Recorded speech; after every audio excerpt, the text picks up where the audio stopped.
Good morning. Whoops. Good morning. It's another episode of College Coffee Talk. Andy Lockwood here from Lockwood College Prep. This hour each Friday, 9 a.m. is all about answering your burning college questions for free. This is a free session. I am doing this because I don't have the bandwidth anymore or frankly, the patience to do any more one-on-one free advice sessions. We had a thriving business in that area last year, 2017, and we took a look at how we were spending time and how to best serve not only our clients' needs, but frankly our own personal needs and our family needs and all that. And we decided to, for the most part, get rid of the one-on-one advice, but here is an opportunity to get all of your questions answered in this format on Facebook. So this is it. So I'm happy to do this, and I'm going to keep doing this as long as we get people coming on asking questions. So good morning. Hopefully you have a cup of joe and you're ready to go. Say hi in the comments section and fire away your questions. And if you're watching this on replay and you're not watching it live, because it would probably be one, not the other. Very few people do both. Then absolutely still same thing. Pop your questions in comments, and I will get in here over the next couple of days to answer your questions. Couple things going on here. First, if you're on my email list, I've been promoting two things. One, we're having a free open house tomorrow in our new office in Glenwood Landing, which is right on the water. It's really nice. It's probably 80% ready for prime time. Not quite. My landlord's still touching stuff up. Very interesting building, by the way. It used to be a nightclub in the 80s. It was one big shell before he subdivided it a few months ago. And more recently, it was this like pump and dump boiler room, Wolf of Wall Street, type of place. I don't think it was actually where the Wolf of Wall Street was, although he did live in the same neighborhood. But perhaps he was in there at some point. So pretty storied, interesting history, and we've made it a lot more boring by moving in our college planning, business, financial aid forms, scholarships, ACT, SAT tutoring, and coaching kids. So that's one announcement. It's an open house tomorrow, 10 a.m. ends at 2 p.m. And we're also starting up some ACT classes, which start a week from Saturday, and SAT prep classes. Okay, so I have a couple of things I wanted to talk about while I wait for comments here. And again, if you're just joining us, I'm going to be pausing for comments and questions. So if you have any burning college questions, fire away. Just pop them right in here, and just say hi. Hello to Pat, and hello to Laura from Columbus, Ohio, and not hello to Jim Gidden, who doesn't ever have anything productive to say. Not that I would do the same thing to him, ever, but enough about Mr. Gidden. So, and his brother, Blue Steel. Okay, so a couple things I just want to talk about. Number one, I caught an article today in the New York Times about how there's a financial aid scam at Columbia, specifically Teachers College. So apparently the scam went something like this. The head of financial aid was doling out free money, stipends for grad students, who then in turn were kicking back money to the administrator, who I guess had to forge all sorts of documents in order to make this happen.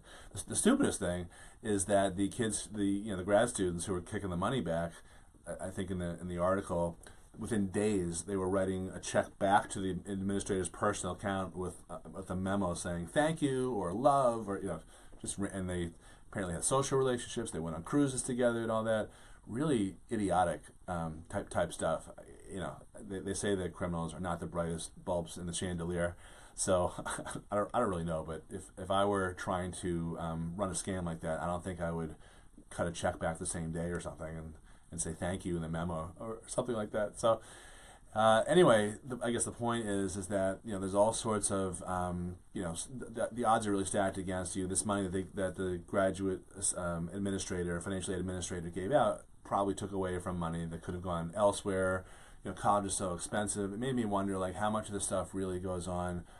There are stories about this frequently, so I'm just bracing myself to see to learn some more similar types of news.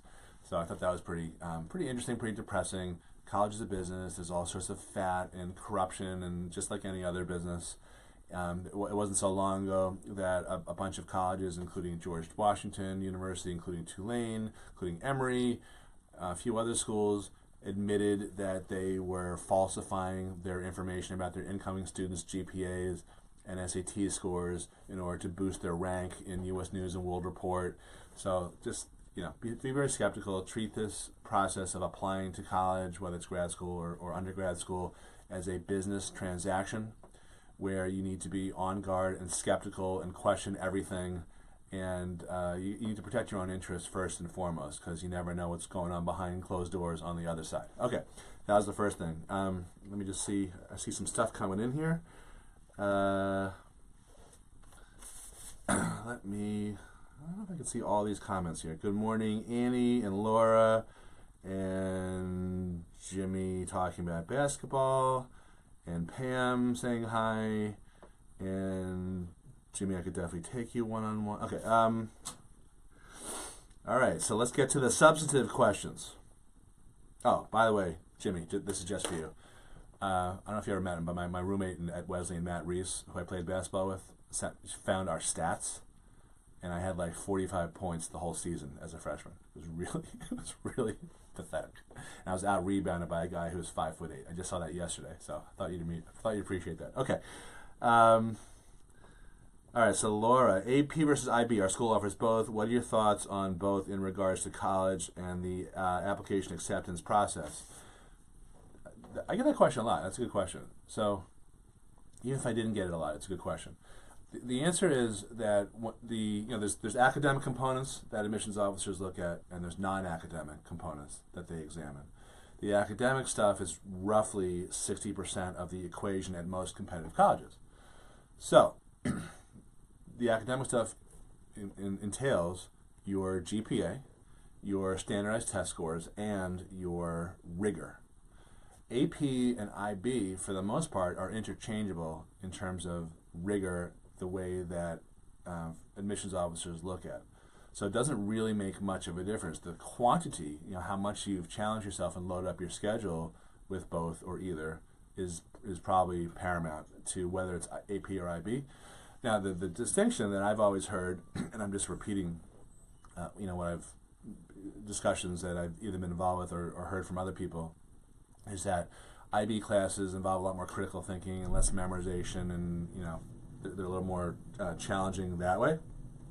So if I had to pick one versus the other, that's the side I would come down on. But that can probably vary from school to school. But they're both great. So either way, you can't go wrong. All right, good question. All right, Annie. The kid is in his first of 12 auditions as we speak. How do I breathe? Through your nose. My encouraging words as a supportive parent were, think of your favorite Schrute moment and have fun. Yeah, that's, unless he freaks out and does something nutty. Schrute's very nutty.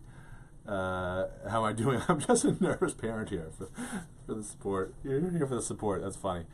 Yeah, all I can tell you is you've got plenty of company, and if he doesn't get, most musical auditions, I think that's what you told me, music, are extremely competitive. Every kid I know who goes on an audition, whether or not they're successful, they come away saying stuff like, wow, I can't believe how talented everyone else was. I felt like I really had to step it up.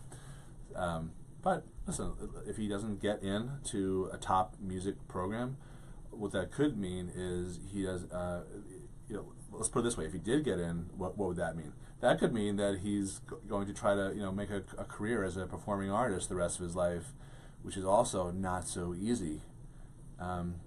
So, it may be, if he doesn't make it, it could be a blessing in disguise, and if he does make it, it's amazing. But either way, it doesn't mean anything. It doesn't mean failure or success. So, I don't know. I don't think I would repeat that to a kid who's auditioning, but that's more of a parent-to-parent type of advice. Okay.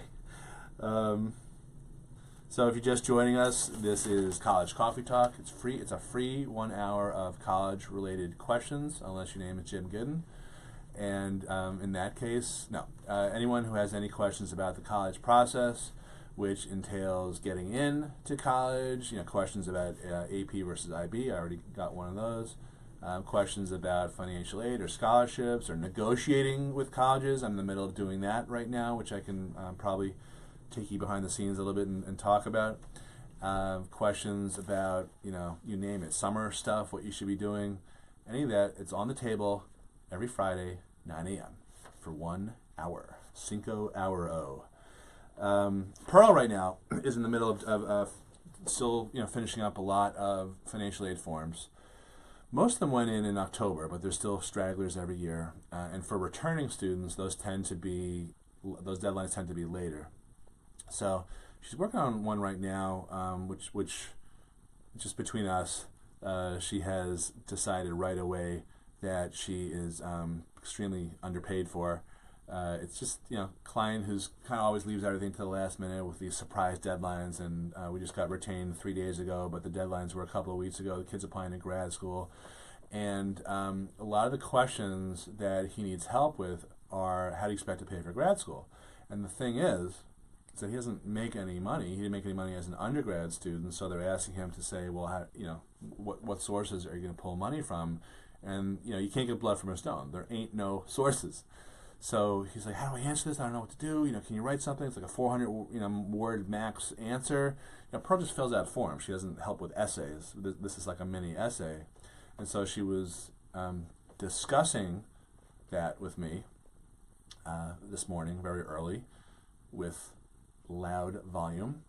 And I said, what can you say? There's nothing to say other than I'm going to have to borrow it somehow. There's no magic wand. Sometimes we feel like people are asking for the equivalent of a magic wand, but there isn't one. So sorry to break the news to you. So, but the bigger picture that she said, we always say actually, and she said in this client's case, actually there's 2 points here. One is that I'm not going to disclose what he's going to grad school for, because that might be a little too personal and traceable.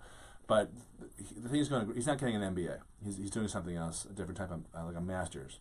And he's going to this program. He's probably going to walk out of there with at least $100,000 worth of debt.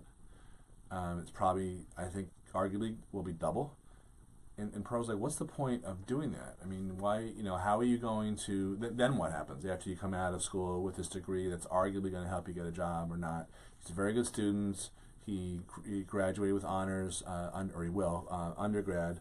But that doesn't mean that that's going to translate into, future success in some kind of semi-obscure grad school degree. So that's one of the big picture things. The second big picture item is a lot of these questions on the application, like how you expect to pay, are pretty straightforward. It's okay to ask an opinion, but from someone who's a professional like Pearl, but it doesn't necessarily mean something like, can you write this for me? I don't know what to do. If you think about the skills you're trying to develop as a grad student and a post-professional, don't you think you should be able to fill out a simple 400-word max essay? We see a lot of that also. Kids who are, ostensibly college helps you kind of transition to adulthood and learn to be more independent. Very, very questionable.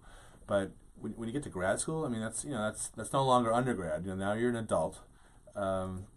You've been an adult legally since you were 18, but when you go to grad school, you're at least usually around 22 or older.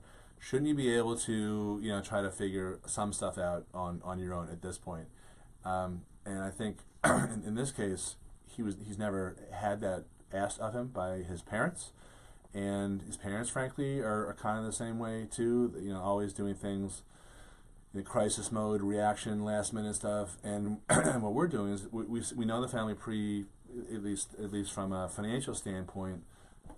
It's kind of a train wreck that is just coming down through the tunnel, because they don't have enough money to afford to send him. They're trying to make him take on a lot of this debt, but frankly, they're going to have to shoulder some of the burden also. And again, what's the return on investment? We don't really see it at this point. We could be wrong, but we see a lot of this type of behavior, and it's kind of sad. So that's a big reason we do what we do, is to try to help parents avoid this type of thing. Pearl certainly, unsolicited, gave her opinion on this to the mom and to the son. She feels like it fell on deaf ears, so she's not, we don't have any horse in the race. We don't really, doesn't affect us one way or the other in terms of just strictly as a professional doing what we're hired to do. But from a bigger picture, from more of a mission standpoint, it really bugs us. So please think about all this type of thing yourself when you're helping your kids navigate undergrad, grad school, whatever. We actually decided, because I talked to a friend of mine who's a financial advisor into doing this, we actually decided to try to transcend just giving advice on pure college planning. We help kids with careers. That's a big deal. Help them select majors, and of course we help with financial aid scholarships and getting into college and essays and applications and tutoring. But what we decided to do, and this is going to be more over the summer, is we're going to have a couple of classes that are really more based on life skills. So my friend Chris, who's a financial advisor, teaches a class at his, he's on the board of a local parochial school where he's put 3 of his kids through, and he started teaching a class on how to win the financial game of life to his students. And I manipulatively said, "Hey Chris, that'd be great if you could do that for us too. What do you think?" So I did an interview with him, which is going to be on our podcast, which we're in the process of finalizing for this year. But it's also going to be a class that we're going to be holding over the summer for our premium consulting clients. So if you think I'm just curious what you think about that. Would you want, whether you're a client or not, would you want your kids to hear from a third party to learn about budgeting and saving money and avoiding debt and things like that from someone who's not you? Because as far as we know, there's very little of that going on anywhere else, like in school where it counts, or from other sources. So let me know in comments if you think that would be a good idea, because we've committed to doing that. So that, anyway, I'm excited about that. So that's sort of a bigger picture type of thing also that we're coping with right now. All right, so let me see some more stuff. Hello to Jeanette. Our homeschool umbrella program that does transcripts, etc., does not do class rank. I've heard this is not as important these days to colleges. Your thoughts? Well, if you're homeschooled, shouldn't you be number 1? By the way, I think I'm hilarious. And by the way, I am in the middle of revising. This is not answering your question. I wrote this book, How to Pay Wholesale for College, in I think it was 2013. I've updated it once. I'm in the process of updating it again. It's a couple hundred pages. So far, I'm on around 175-ish, and there's about 90 footnotes, of which 85 are like wise-ass comments like that, just to amuse myself. So I'm like giggling in my basement, typing jokes to myself. So anyway, that's what it reminded me of. So the answer is that it's not that big a deal because of class rank. I don't know how you would even rank someone in homeschool, even with an umbrella organization. But the thing is that most public schools, most private schools don't rank anymore either, mostly because of parental outcry. I was going to say involvement, but it's a little stronger. It needed something a little more vigorous than involvement. So it's not that big a deal. They're going to look at the things I talked about before, which were your overall GPA, your standardized test scores. I think that's very big for homeschoolers, as well as the rigor. And then there's all sorts of other, that's about 60%. And then everything else is, stuff you can control, stuff you can't control. I had written an email a couple days ago about demonstrating interest, which can mean visiting schools, showing up at open houses. Every school considers that at least a little for the most part. Some schools consider it a lot more. So that's an example of something else that doesn't matter whether you're homeschooled or not. That can absolutely bear. It's in your control, and that can help you get in. Okay. How to Pay Wholesale for College, updated version coming out whenever I get around to it. Okay. Pam. All right. Son's a freshman, plays basketball and baseball, taking all honors classes. Schedule is crazy. 2 questions. Is he better off in honors with a 3.7 average, or would he benefit from fewer honors classes with a higher GPA? And there's more.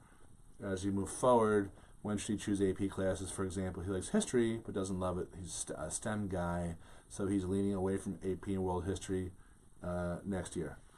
Okay, well, that is a common dilemma that I see a lot, because most of the kids that we work with are very high achieving and ultra involved. Earlier I was talking about rigor, so you always, if you can, you always want to go with the, oh my god, you want to go with the, I am revising it, so take that one off the shelf. So you always want to go with, if you have a choice, what's more challenging. Is it, the question is it better to have a low grade in an AP class, I'm rephrasing it, versus a high grade in a non-AP class? I would go for a high grade in an AP class. You're welcome. My feeling is if you can get at least, B+, I would take the AP or the IB, whatever the case may be, because admissions officers seem to universally care about how much a kid has pushed him or herself. That's the way to go. And it's definitely not easy. I mean, I'm not going to lie and say that it gets easier. It doesn't get easier. We have a lot of students who, they don't have lunch during the day. They're so busy with classes. Jimmy, was watching this, he and I used to have lunch in high school. The best was when we had double lunch. Lunch was my favorite class. We used to go off campus. Yeah, that's exciting, I know. So, yeah, try to push yourself as much as possible, even if it hurts a little bit, because it will pay off. I'm really good at giving advice that kids don't want to hear, by the way. That might be my bread and butter. If I had to pick one skill, that might be it. All right, if you're just joining us, if you have questions, pop them in. I will be getting to them. I'm going through them right now. Great questions. So that was Pam Hartnett. Pat Barry. Hello, Pat. His son works really hard, good student, some learning disabilities, takes IB, and is holding his own. He has not been doing well in ACTs and SATs. Are there schools that help out students like this, have an umbrella for this niche? Yeah, absolutely. I mean, more and more schools have recognized over the years that kids learn differently. So a lot of schools have services that helps kids, kind of transition if they need help, which it doesn't sound like necessarily that your son does, in terms of managing their course loads and all that. But also, there's a I don't know if it's a trend, but there's a decent amount of schools that are SAT and ACT optional, which are really designed to acknowledge the fact that kids don't necessarily not necessarily the best correlation between how well you do on an ACT and an SAT versus how well you do in college. The best correlation is how you perform academically and how much you've challenged yourself. Those are the first, probably the best correlations. The second most highly correlating factor that could predict how well you're going to do in college has nothing to do with academics. It's got everything to do with your parents and your level of economic status, how affluent you are, whether your parents went to college, all these things that are, unfair, that are politically incorrect. So I don't want to be politically incorrect because I don't think that's appropriate for broadcast media. So I think that is, you're going to have a lot of choices.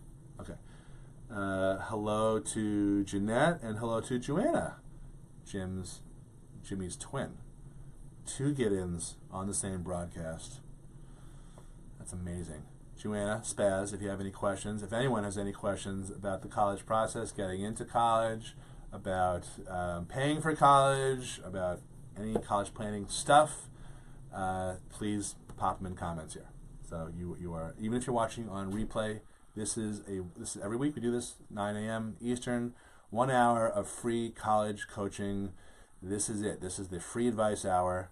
I made the difficult decision last year to walk away from my thriving, thank you very much, free advice, free one-on-one advice business. All these hey, can I ask you a quick question? Hey, got a minute? Those types of questions, which of course are never a minute.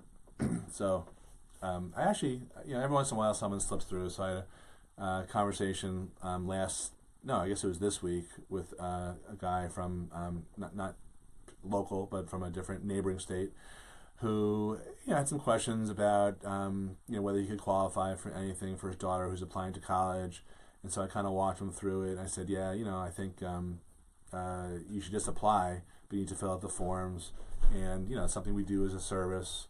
If you're interested in us helping you on the forms, we'd be happy to do that. But otherwise, I think you can handle it on your own. Calls back the next day. He's talking to Kristen, our receptionist. And he's like, so I have a couple quick questions about the CSS profile. Can I talk to Andy? and she's like, well, I mean, you can book an appointment to talk to him. He's $500 an hour. He can probably answer all your questions then. Or they also do the financial aid forms, as a business. And he said, no, I just have a few quick questions. So I mean, to me, it's just kind of funny. This is our business, but I'm happy to give free advice on every Friday, 9 a.m. Just to be clear, just in case there's any misconceptions. I don't mean to equivocate. All right. So what else? I want to talk to you, I guess, about a conversation I had yesterday with a new client who very interesting family. The parents are doctors. An older sibling is going into medical school. And what I thought was really interesting about the older sibling was she's very super accomplished. So I'm not working with her. I'm working with her younger brother, but very super accomplished. She came in almost running the meeting on behalf of her parents and the son. Super organized. She had everything ready about her brother. She had the parents' tax returns. Very impressive young lady. She hasn't graduated undergrad yet. But when she was in high school, she'd won one of those prestigious scientific research awards, and I imagine she was top of her class academically, as well as super high on her standardized test scores and all that.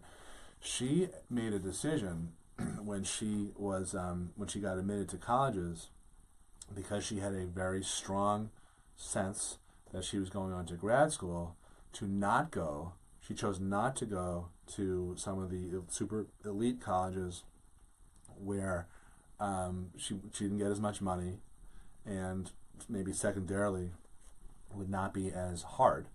Would be harder. It would be harder for her to get a high GPA, I should say. And instead, she went to a very good but lesser, quote unquote, prestigious liberal arts private college in the Northeast. And she has just started hearing back very early from medical schools, and she's already 2 for 2, and both, very hard to get into. And I was saying, so because I'd been talking prior to that, with the rest of the family about types of colleges that her brother, might be looking at, and we were talking about this, be a big fish in a small pond type of theory, which can make sense if you are, planning on going to grad school, or you're not sure if you're going to grad school. It's a lot of kids think of that as, settling for a lesser school, but in many ways, if you're not fixated on the 4 years of college, but you play the long game, which might be 40 or more years after college, very frequently, going to the easier and less expensive, because of the merit scholarship opportunity, colleges can really pay off. So that was the discussion we were having. And so she then told me about her background, and the dad, who's a doctor, said, "Oh, and your friend, who I think it was a friend from high school who she may have won the science competition with, did go on to made the opposite choice. She went on to an Ivy League college and was struggling. And she ended up giving up her dream of going pre-med because her GPA wasn't as good. And it was hard for the client, the older sister, to say exactly if she felt like she was smarter or less smart or whatever than her counterpart at the prestigious Ivy school. But they were pretty much neck and neck when they were in high school together. But what happened was exactly what I said, was that she, in her case, she got discouraged because she found herself in this much more challenging pool where she got like the first C of her life, and maybe she was even happy to get that C because she might have thought that she failed. These are the types of things I hear all the time. So my point is that don't just fixate on getting into a top school. Think about where that fits into your overall plan. And that was, we talk about this stuff all the time, and but both just me and Pearl and with other parents. But I had a real live example in my office last night at 7:00 that I still remember. Here it is about 14 hours later, and I'm doing pretty well with it. No memory loss yet. All right. So if you're just joining us, this is the place to pop in your questions about college planning. All right. Jeanette, you are too funny. Well, thanks. I think I'm funny. I don't think everyone agrees with me, but I appreciate that. All right. So Kathleen. All right, Kathleen's. We've lowered expectations in our house for the very reason you're talking about, Andy. Yeah, that is one way of looking at it. I don't disagree with that. I would just I wouldn't call it that. It's all about the language and the spin. So if we've learned anything from the last year of the Trump presidency, language really matters. So I prefer to talk about that as play the long game. By the way, I would never just to be clear, I would never tell a kid not to go for the super elite school, the MIT or the Duke or Harvard or whatever. But I think the earlier you start forcing this discussion, encouraging, manipulating, whatever you want to call it, the better off you are, because a lot of times parents avoid having this discussion, and then the best case scenario might become the worst case scenario. A kid gets in to a school that they've been, dying to go to, and then they get there and it's incredibly expensive for the parents and it's really challenging and the kids feel overwhelmed. But I would still say you want to apply. You always want to know if you got in, especially if you're a competitive kid and you see yourself at the top of your class and a lot of your friends are applying to those types of schools. I get all that.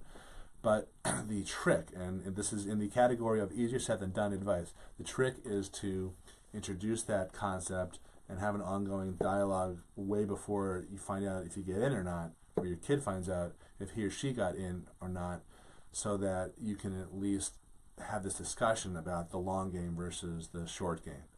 And then you got to kind of, decide who's driving the bus. Is it the kid or is it the parent? Also easier said than done, even in our household. Although we, talk about college probably a lot more than most other parents do. But yeah, our kids, they get it. We'll see what happens. We've got one kid who's in college already. This was not an issue for him. We refer to him as the worst walking advertisement for our business. And we have another son who's in 11th grade who is slightly more motivated, I think, than him. And then we have two girls who are in 9th and 7th grades who are super motivated kids where this could be more of an issue. So, but they all get it, and we'll see what happens. So, if I'm still doing this by the time my 9th grader is an 11th grader, I guess that's 2 years, and 4 years from now, I don't know if there'll be another social media platform. I don't know if I'll be coming to you as a holograph, or maybe I'll just be a bot, an artificial intelligence bot. So at least I'll have some form of intelligence by then. Who knows? Okay. Okay, what else? Suzanne. My daughter is a high school junior, strongly interested in art careers. Oh, I remember, Suzanne. Yeah, it's been a while since we spoke. You did the Berkman, which I'll explain. Came out extremely high in art, literature, and music. My thoughts are if she's going to go this route, she should focus on a program that will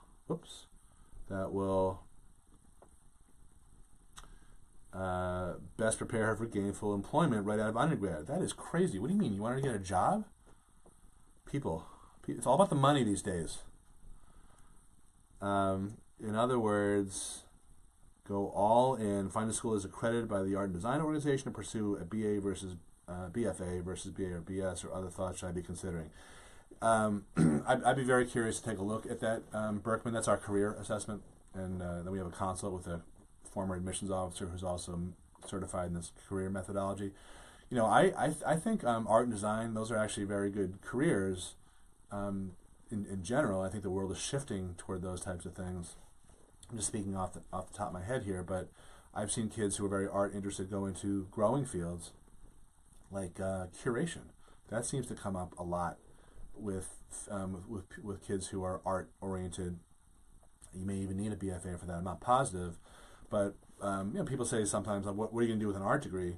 Well, the reason I think curation, being a curator, comes up not just for museums, but for all these collections. Like there's all this stuff being, all this analog art, including photographs, that need to be digitized and organized, not just for museums, but also for collectors, also for media.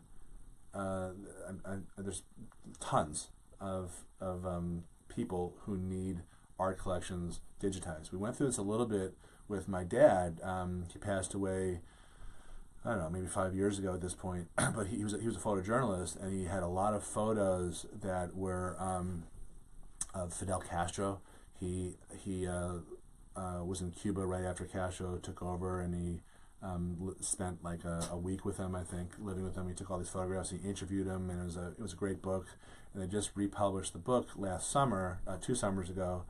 And one of my dad's contemporaries, who was a photographer, but he also went into the business of photographing, he offered to serve as an agent for my mom to take all the photographs and organize catalog, digitize them, curate them, and get them organized so that they could be sold or licensed to universities and museums and art collectors and people like that. So so I saw that on a small scale. It was a massive, overwhelming operation just to pack up all the stuff. And I'm saying this third hand because my mom packed everything up. But I think curation is one of those at least surprising to me, because I never really thought about it, fields that you can get into as someone who's interested in art. So I know there's others, but yeah, you definitely want to get. I was just joking, Suzanne. You definitely want to get her off payroll. I totally agree. But maybe you minor in something like business, or something that helps you pick up some skills that are that will telegraph the right signals to a potential employer. And then the missing piece, which I don't talk about that frequently, no matter what you major in when you go to college, you need to start interning as soon as you possibly can, because most, I think at least half of all new hires each year are hired by companies' own intern pools. What I mean by that is they don't like to risk necessarily outside, non-family members, outsiders coming in, hiring them, paying them all this money, and then they fall out. They like to get a trial run, or like a try before you buy type of look at their potential employees. So what that implies to me is that by the time you're a junior, you want to be interning in a place that can get you that can offer you a job, so you can be part of that 50% statistic. But you should be interning in your sophomore year with the idea of what opportunities will this create for me in my junior year, and maybe after your freshman year, you're thinking about, well, what can I do now to make myself look good to be an intern, to get an internship as a sophomore year. So they kind of stack on top of each other. So I think where you intern is as important as where you go to college, personally. All right, good question. Alrighty, Kathleen encouraging me by laughing at my joke. That's not necessarily the best idea. We're finding out, let me go to the specs. Finding out that our kid has turned into someone colleges desire, and when he talks to schools where his profile is putting him in the top 25% of applicants. Absolutely. The folks at Brown, while kind, were kind of like, oh, yeah, that's funny. Yeah, big fish, little pond is your mantra. Right. Doesn't mean, like I said before, just to reiterate, doesn't mean that you shouldn't apply to Brown. It just means that you're not going to stand out as much. But I think that most kids who are really good students want to see where they stack up. And look, I went to Wesleyan. I got in early decision, mostly because the coach said that he could be I could be one of his 5 guys he gets each year that he vouches for. I had to withdraw my applications from Amherst and Williams before they could reject me, but I still kind of want to know if I would have gotten in to those schools. I don't know. So I think most kids just they want to know, see how they measure up, because they've been sort of competing for most of their academic lives with everyone else. It'd be kind of sometimes it's a little weird just to kind of settle at the last minute. So, okay, so I'm answering questions, if you're just joining us, about the whole college planning shindig thing. Any questions about scholarships, financial aid, negotiating with colleges, getting into colleges, you name it. This is your opportunity for a free coaching. And I stay on until 10 o'clock unless people run out of stuff to ask me, which hasn't happened yet. But I don't want to just keep you on for no reason. I see we have about 15 or so people with us, so that's very nice to see. Welcome. Good morning. Audrey, all right. How does the student handle an interview required by college? Okay. Let me throw in my 2 cents about interviewing.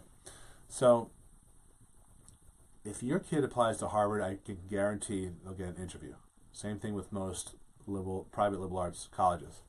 And the reason for that is because most interviewing is done by alums, and it is mostly to benefit not the kid who's applying, but to benefit the college by way of keeping the alumni in the loop or just kind of in the community.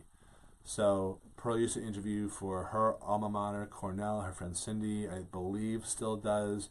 I've asked them in the past, have you been able to keep track of the results, the kids that you passed on with a thumbs up?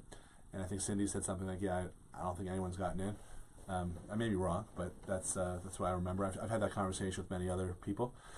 So what I'm getting at is in terms of handling it, if you're interviewing with an alum, it's a non-event other than actually showing up and demonstrating that you're interested enough to do that. It matters more that you show up and less what you say on these interviews. That being said, there are other types of interviews that are with admissions people, so let me know if it's that type of interview. And in that case, you want to be over-prepared. So last couple of days, I've talked to 2 different clients who are interviewing for an honors program at a particular college, at a CUNY, City University of New York College, Macaulay. And those are different interviews because those are really more about trying to get to know you and see if you're a serious student and see if you're thoughtful about why that particular college is a good fit for you, what you hope to get out of it, and conversely, what you can bring to that college. So if it's for an honors program or if it's with an admissions officer, it's sort of the same thing. You want to be prepared to answer common questions they could be asking you, which are generally, tell me about yourself, tell me about why you're interested in applying here, talk about an extracurricular activity that's important to you, those types of questions. I think the biggest thing that you want to be prepared for is when they say, so, do you have any questions for us? You don't want to say something like, where do I get the fake IDs? What bars don't proof or card me? I think you want to ask questions along the lines of those that have to do with outcomes. So I'm thinking about majoring in blah, blah, blah. That's not a real major, but it might as well be. Basket weaving. Puppetry, that's a real one. I'm thinking about majoring in psychology. What happened last year to the kids with that major? Just give me the average results, or who did the best? Did a lot of kids go to grad school? Where did they go? Did a lot of kids? Did kids get recruited to work for certain corporations? Which companies come and recruit?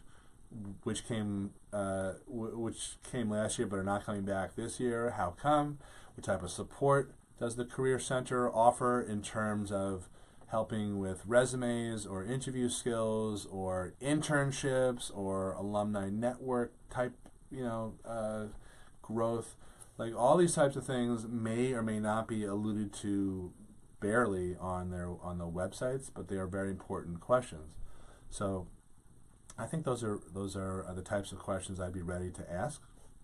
Another question that I like a lot, but you have to have a certain amount of cojones to proffer this type of question, is if you're interviewing with someone who went to that school, for example, why not? And they could be working in admissions. Frequently, a lot of the admissions people attended that particular undergraduate school, and they're there for a couple of years before they go on to grad school or something. But why not ask a question like, look, I love everything I've learned about this school is really impressive, and I got to tell you, it's if it's not my first choice school, it's right up there, whatever words you feel comfortable with. But I have to be totally candid. Once you start looking around at all the websites, all the brochures, and take all the tours, they sort of blend in to some extent. There seems to be a lot of similarities. Can you explain, why you chose this school when you were applying versus some of the other schools that you're looking at, or can you help me explain, how you see the school as different compared to some of the other sort of typical choices? I like that question a lot because it's a little ballsy, and you have to show a little bit of confidence. But what it also does is kind of subtly shift the relationship of the interviewee, or the power from, if you're being interviewed and you have to kind of feel like you're trying to impress those guys, but now what you're doing is kind of reversing it a little bit, and now the interviewer is sort of selling you on the school, and that's, I think, a much better position to be in when you're going on these interviews. And it gets them talking a lot, so you can kind of listen and take notes and ask follow-up questions. So those are the types of questions that I like. So hope that helps. Hope I didn't dump too much on you, but I think that's a good question. So I want to give you a good answer, best I can. Okay. Audrey, you think it's with an admissions person? Okay, good. So that is more meaningful. And don't show up dressed like this. Don't wear a suit either unless you're applying to a business school.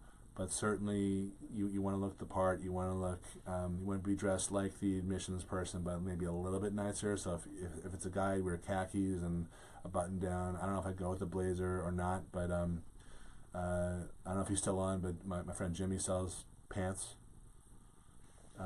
He's a good guy to connect with if you're in New York City. His store is called Rothman's. All right, so let me go through some more of these comments here and questions, which I appreciate, as we got 10 more minutes here. Jeanette, my son has attended several academic summer programs at various colleges. He's a junior, but I'm wondering if you put that info in and if it's helpful. Yeah, I'm having those conversations a lot now, too. I talked to a client of mine who's a sophomore about summer programs.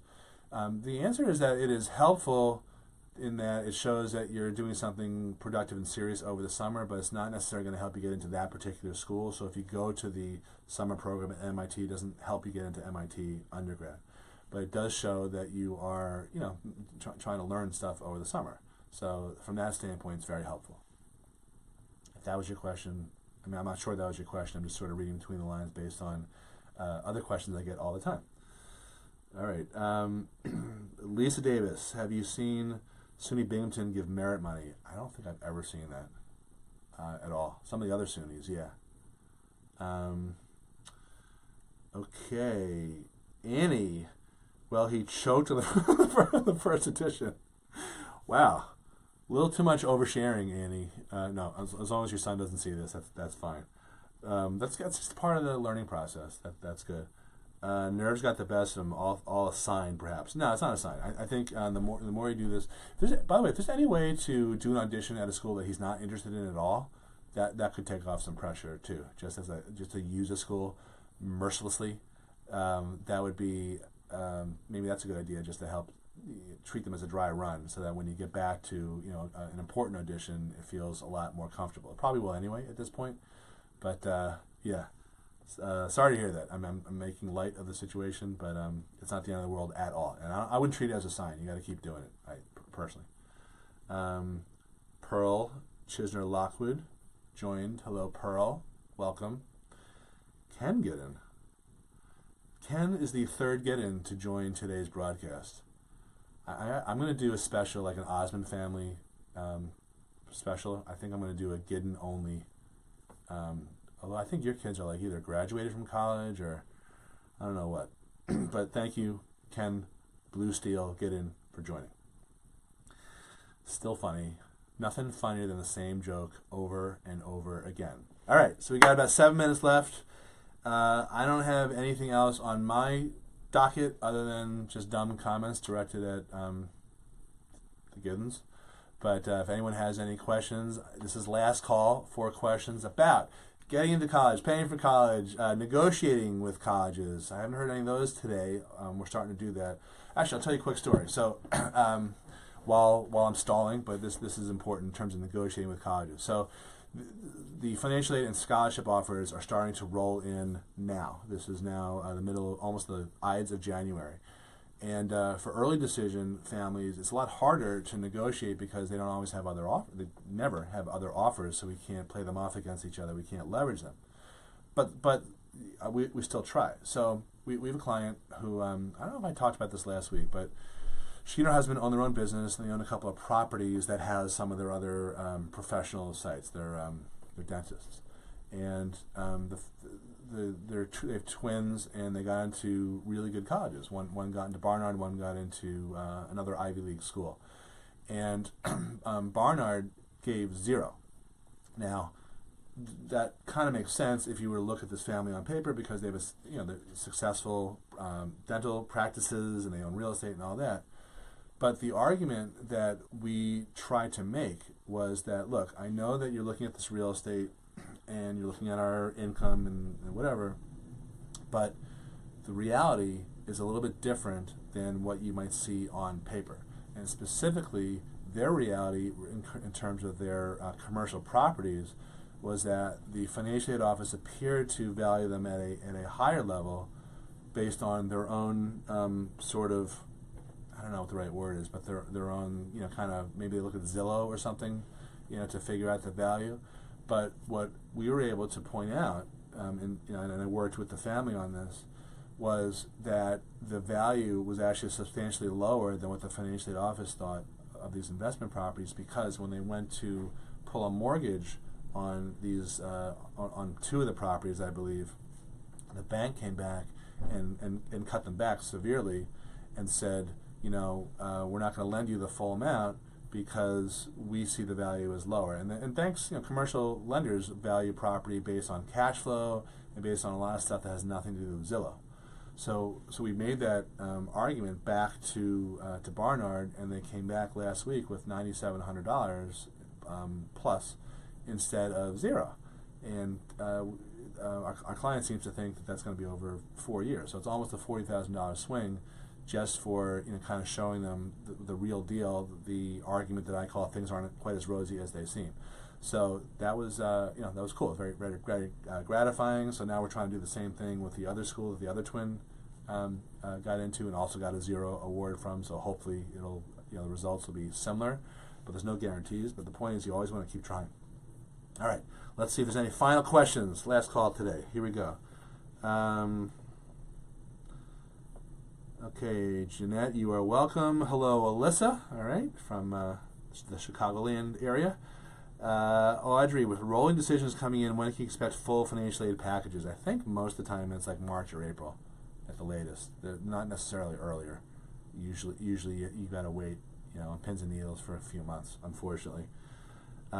Michelle Mabel, we discussed that last week. Why the huge gap or long admissions season? Some schools will tell you in December, others April 1st. Yeah, that is, why does the sun rise every morning, what makes a wave? I don't know. Just, some schools have their shit together, some don't. Pardon my French. Hey, the president can use that language.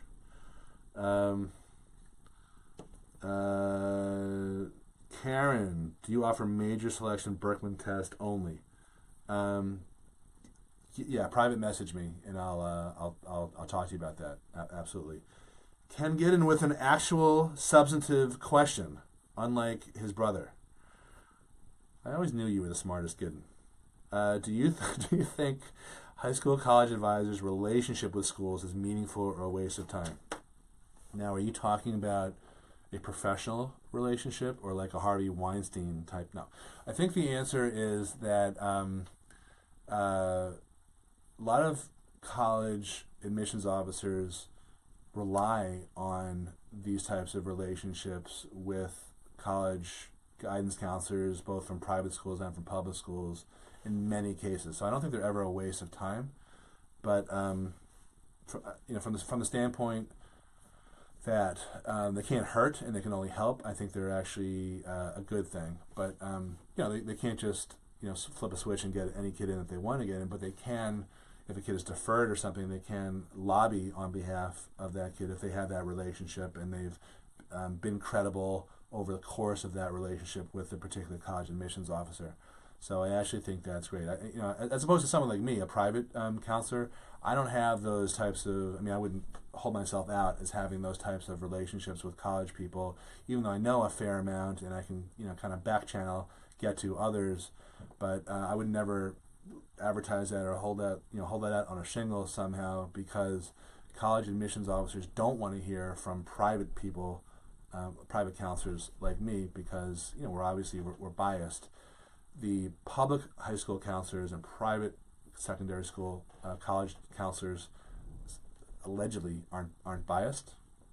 I think for the most part that's true, but so that's part of the reason why it is appropriate to forge a relationship. Plus, sometimes they, certain high schools have these what they perceive to be as droughts, from certain colleges, like they can't get kids into, they haven't had a kid go to Brown, for years, unlike Roxbury Latin, Ken. I remember, and so they do their best to sort of lobby. It's almost like being a lobbyist in Washington, to get on their radar.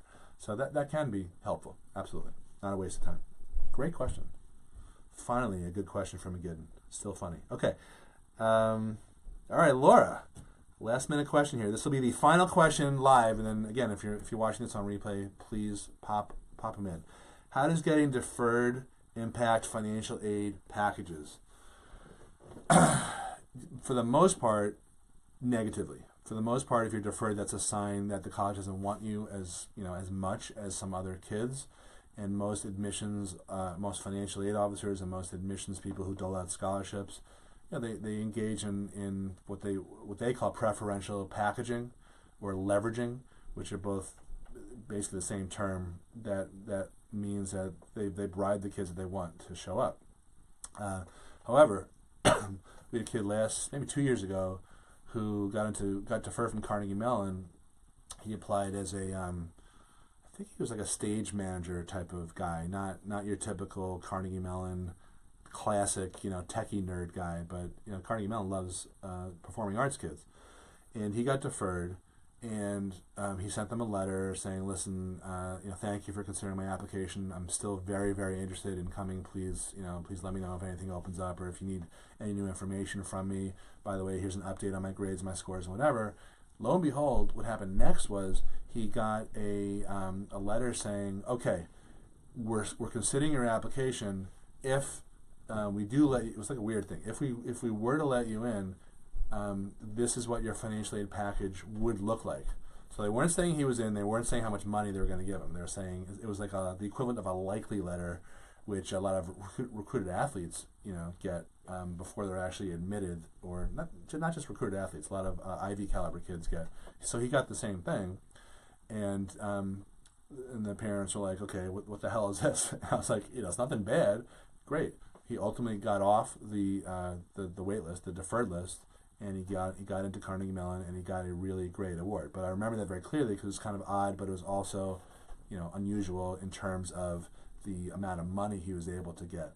But you never really know. Like in this whole process, you just don't know. There's so many moving parts. Some you can't control. Most of them you can't control. Like who else is applying to that school, how many kids are able to enroll, number of high school graduates total, which has been shrinking, by the way, which is good for people on this session today. So you just gotta kind of keep your fingers crossed, maybe your toes also, and hope and pray for the best. All right, so thanks a lot. I'm going to sign off now. It's been a full hour once again. I've enjoyed it. No place I'd rather be. Every Friday, 9 a.m., College Coffee Talk. I don't know if I'm saying the same for you, but this is really what I love to do. So if you have any questions or comments about the whole college process, it's free. It's an hour. You're always welcome to join with your favorite beverage or not. Thanks for watching, and if you have any questions about anything that I said or something private, just private message me, and I'll get back to you. All right, take care. Bye-bye.